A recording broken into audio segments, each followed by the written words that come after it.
Hi, I'm Craig. Shampoo has come a long way since 1882. Back then, one of the leading shampoos, Slidol soap, billed itself as the soap for all uses, and boy did it stretch that claim. Not only was it marketed as a cleaner for hair and body, but the ads also suggested using it to clean your toilet, laundry, kitchen counters, babies, dogs, harnesses, carriages, and both natural and artificial teeth. And that's just the first of many flaky facts the scientists at Head & Shoulders are helping us clear up. I hope I don't moose this up.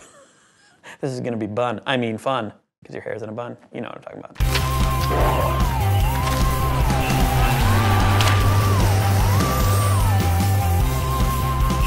Shampoos have become way gentler since the 1800s, and the formulas have gotten smarter in the 125 years since then. But why do people even shampoo in the first place? One of the reasons we need the lathery goop is that human scalps are basically waterproof. Glands underneath our skin manufacture sebum, an oily substance that coats hair follicles. In the process, sebum makes hair clump together and appear greasy. But because sebum is so good at waterproofing the hair shafts, a phrase I never thought I'd say, a mere shower or bath won't do much in the way of actually cleansing the scalp. To get past those waterproofed hair shafts, shampoos contain two-phased chemical compounds called surfactants. Half of each surfactant wants to dissolve in water, and the other half wants nothing to do with H2O. When hair meets water that has interacted with surfactants, it creates a party where everyone's invited, including sebum, dirt, grime, Gary from down the hall. That's what the lather is there for. Not only does it make your head feel like a root beer float, it washes away clean, taking all the gunk and previously non-water soluble matter with it. In 1908, New York's biggest papers started publishing columns on how to shampoo the hair. That's because most people in the world didn't know how to shampoo their hair. So that was good of them, giving the people what they need. That's what the media always does. Always. The piece suggested washing your hair once every 2 weeks instead of the more common practice of once every 6 weeks. Of course, bathing itself wasn't that popular in history, partially because everyone wanted to act royal, and kings and queens hated taking baths. Louis XIII liked to brag, "I take after my father, I smell of armpits." Henry VIII could literally be smelled from 3 rooms away, and Queen Elizabeth I proudly declared that she took a bath once a month, whether she needed to or not.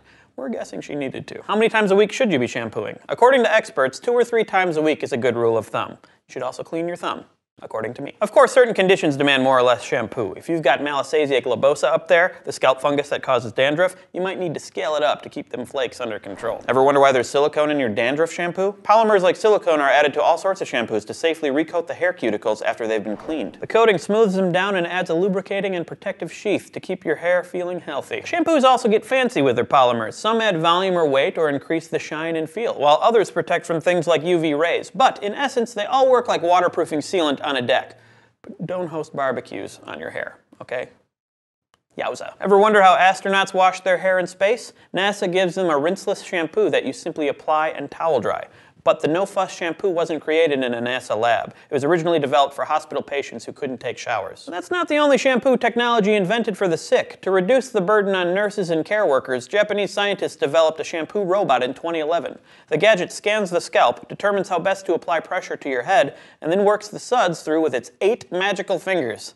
That's awesome. It's easy to overlook how much testing goes into many shampoos. According to one scientist, the tools in her lab include a controlled humidity room to analyze whether a new formula will make her hair frizz up, a fragrance center to experiment with how scents are released with water, a special comb that measures the force it takes to detangle freshly shampooed wet locks, a friction apparatus that simulates what people feel when they play with the tips of their hair, and a lathering center to determine just how many suds your perfectly calibrated shampoo should have. The shampoo you get in the US is probably a little different from the same stuff you get in other countries. Shampoo makers adjust their formulas because water quality fluctuates depending on where you live. Hard water, for example, has higher mineral and deposit content that can overwhelm a surfactant, so other chemicals have to be added to the shampoo to counteract the ions that make the surfactants ineffective. Since the 1960s, scientists have been fascinated with shampoo's fluid dynamics. It was those crazy freewheeling fluid dynamic 60s. Like many fluids, shampoo coils up as you pour it onto the surface, and the liquid slowly moves downward. But then, every once in a while, the shampoo stream will bounce up like a rubber ball. Boing! That uncanny behavior is called the K's effect, and it took scientists about 40 years to explain the mechanism. You want another strange and wonderful thing about shampoos?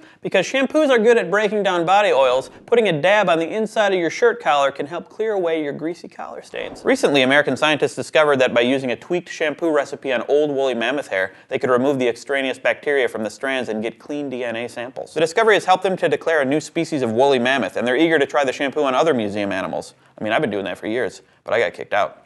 I discovered some stuff. I'm not going to tell you about it, though. Finally, I returned to the salon to tell you that baby shampoos are just shampoos that use milder surfactants and don't have special polymers or moisturizing agents as a matter of surfact. Baby glands create sebum at a much lower pace than adults, so their hair is less oily and greasy. Also, they're widow babies who have no say in what their parents put in their hair, so the joke's on them. Ha! You got no options, kid. Thanks for watching Mental Floss on YouTube, made with the help of these flaky people. And thanks again to Head & Shoulders for helping us make this episode possible. And to Sofia Vergara, whose flakeless flowing hair was an inspiration for every single fact in this episode, except the one about baby shampoo. That was inspired by a dandruff-free baby. A random one.